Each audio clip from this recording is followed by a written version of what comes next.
Iran की तरफ से पाकिस्तान की जो एयर स्पेस की वायलेशन है उसके बाद आज दफ्तर ख़ारजा की तरफ से कहा गया कि जो ईरान के वज़ीर ख़ारजा हैं वो भी बेशक फ़िल वक्त वापस ना आएँ और अपने सफ़ीर को भी हम वापस बुला रहे हैं। इस सूरत हाल में बहुत से लोग जो कि तारीख़ को करीबी नज़र से देखते हैं वो इस बात पर हैरान भी हैं कि ताल्लुकात एक लंबे अरसे के लिए काफ़ी अच्छे रहे, लेकिन अब आकर स्कर्मिशेस का होना और बायलैटरल टॉक्स जो हैं उनका सस्पेंड होना इस तरह से, इसके क्या इम्प्लिकेशंस होंगे, इसी को डिस्कस करते हैं। हमारे साथ तजिया निगार फैसल बड़ाइच साहब मौजूद हैं और डिजिटल मीडिया पे काफ़ी बड़ा उनका फुटप्रिंट है। फैसल, बहुत शुक्रिया आपके वक्त का। ये बताइए कि ईरान की तरफ से ये जो इनिशिएटिव लिया गया है आउट ऑफ नोवेयर, ये सिर्फ वाहिद एक फ्रंट नहीं है जो वो खोलना चाह रहे हैं, क्योंकि सीरिया में भी पिछले 3 दिनों के अंदर उन्होंने रेड की है। इसके अलावा अगर इराक की बात की जाए वहाँ भी 11 मिसाइल दागे हैं। आपको क्या लगता है, क्योंकि हिस्ट्री को आप करीब से देखते हैं, इस पर तजिए भी करते रहे हैं, तो ईरान की जो इस वक्त फॉरेन पॉलिसी है वो किस तरफ जाना चाह रही है? क्या खित्ते में अपने सिक्योरिटी डिज़ाइंस को वो इस तरह ही इम्प्लीमेंट करना चाहते हैं?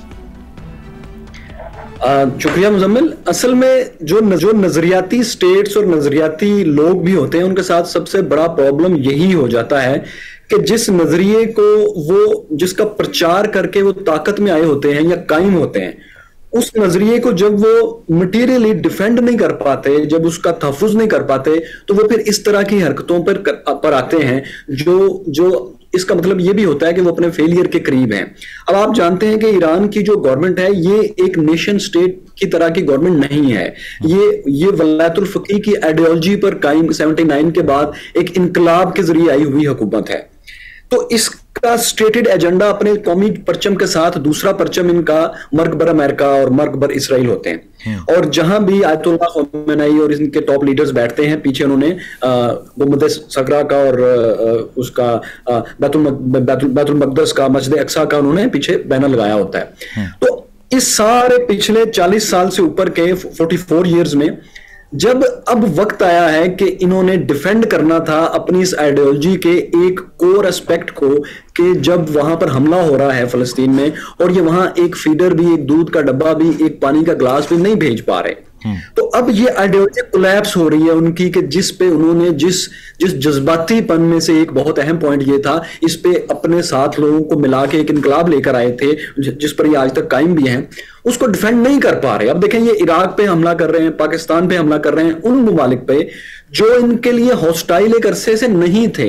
तो अब ये उस आइडियोलॉजी को डिफेंड ना कर पाने के बाद अब इनके पास कुछ चारा नहीं है कि इर्द गिर्द के ममालिक पे हमले करके ये बताने की कोशिश करें कि जो हमारे अंदर अनरेस्ट है वो बेसिकली इसराइल अमेरिका के हमायतियों के फलां कबीले की वजह से है। अब एक और बात मुझे अगर गौर करें तो एक ईरान की अजीब स्ट्रेटजी अपने हमसाया ममालिक के लिए है, और खास तौर पे अरब और मुस्लिम ममालिक के लिए, कि वो नेशंस से डील नहीं कर रहा, वो तंजीमों से डील करता है। अब लिबनान में देखें हिजबुल्लाह से डील कर रहा है, यमन में देखें हौसी से, अंसारुल्लाह से वो डील कर रहा है। इसी तरह शाम और इराक में भी उसने अलग से तंजीमें अपनी बनाई हैं पैरेलल, जो कि जिनको पैरेलल हुकूमतें कह सकते हैं, वो उनसे डील करता है, स्टेट से वो डील नहीं करता। क्यों? क्योंकि वो खुद भी एक स्टेट की तरह रिएक्ट अपने मुल्क में भी नहीं कर रहा, वो आइडियोलॉजी की तरह से रिएक्ट कर रहा है। लेकिन फैसल, ये इस चीज ने सरप्राइज किया आपको कि 2 रोज पहले ज्वाइंट मिलिट्री एक्सरसाइज खत्म होती है, डेवोस में फॉरेन मिनिस्टर ईरान के पाकिस्तान के वजीर आजम से बातचीत करते हैं और उससे अगले दिन ये हो जाता है, तो क्या आपको क्या लगता है कि पैरेलल स्टेट है वहां पे, इसकी रेट नहीं है? यस उसकी वजह देखें।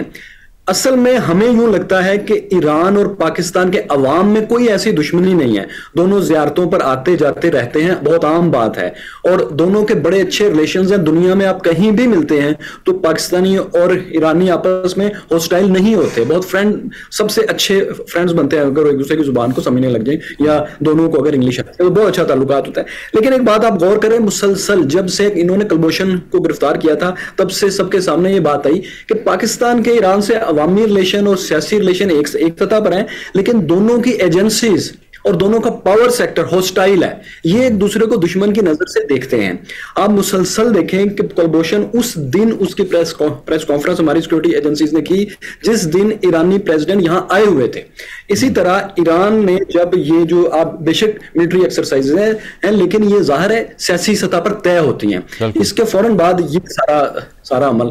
तो आप मुसलसल आप देखेंगे कि मलक रेगी को जब इन्होंने फांसी दी, ये कह के वो जो जिंदुल्ला वाले थे, और अभी इन्होंने जैशुल अदल पर जो इन्होंने 2 टारगेट्स पर ये इन्होंने जो है मिसाइल और ड्रोन अटैक्स किए, इन सब में आप देखेंगे एजेंसीज मुसलसल होस्टाइल हैं, वो किसी जगह भी आपस में एक दूसरे को फ्रेंड्स नहीं समझते। लेकिन फैसल ये अब्दुल मालिक रेगी की जो आप बात कर रहे हैं, इनके तो कैप्चर में ही पाकिस्तान ने बड़ा सेंट्रल रोल भी प्ले किया था।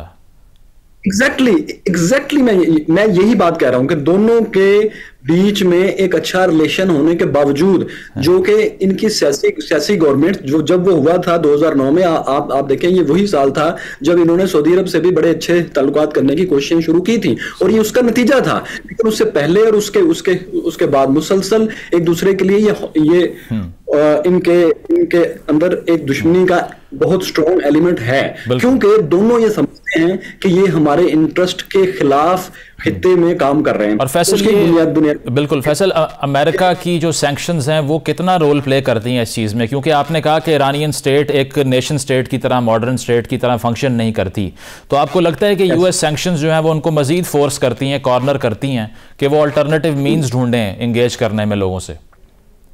यस देखिए, कोई भी मुल्क इतनी लंबी पाबंदियों के साथ बहुत देर तक एडजस्ट नहीं कर सकता। आप देखें अभी तक ईरान 70s की एयरफोर्स पर जिंदा है। आप मुझे बताएं इस मॉडर्न वॉरफेयर में क्या कोई मुल्क 70s की एयरफोर्स के साथ इस दुनिया में कोई मुकाबला कर सकता है? अभी 2021 की शायद नवंबर की बात है, इसराइल ने इनके अंदर आके इनके फादर ऑफ एटॉमिक बॉम्ब जो थे उसको उन्होंने कत्ल किया।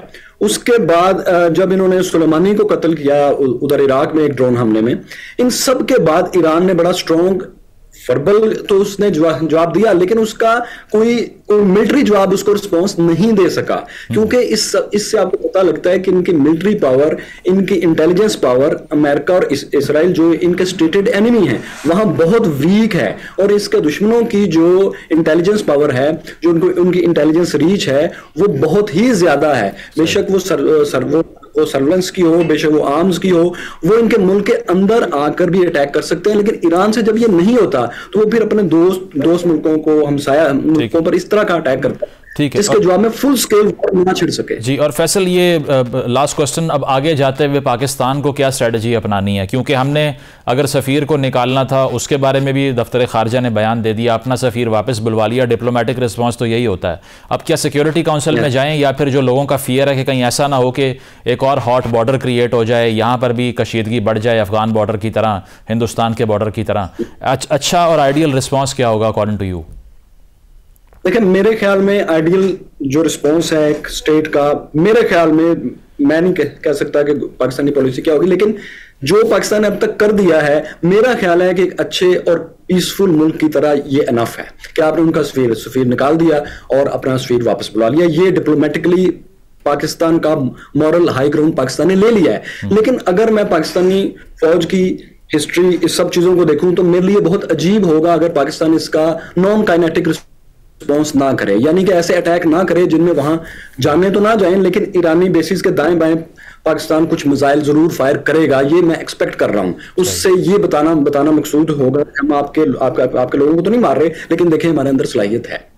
ठीक है, बहुत बहुत शुक्रिया। फैसल वड़ाइच हमारे साथ मौजूद थे। उनका कहना यही था कि दोनों मुल्क के दरमियान ताल्लुकात दरअसल ईरानियन स्टेट की जो नेचर है, जिस तरह वो ऑपरेट करती है, उससे अफेक्ट होते हैं। इसीलिए जो ईरान का केस है वो सिर्फ एक्सक्लूसिव है, उसको समझने के लिए ईरान की तारीख़ और जो उनकी रियासत का ढांचा है उसको पढ़ना बहुत ज़रूरी है। एक ब्रेक शामिल करते हैं, ब्रेक के बाद मुल्की सियासत, बिलखसूस पीपल्स पार्टी के मंशूर की बात करेंगे। Stay with us.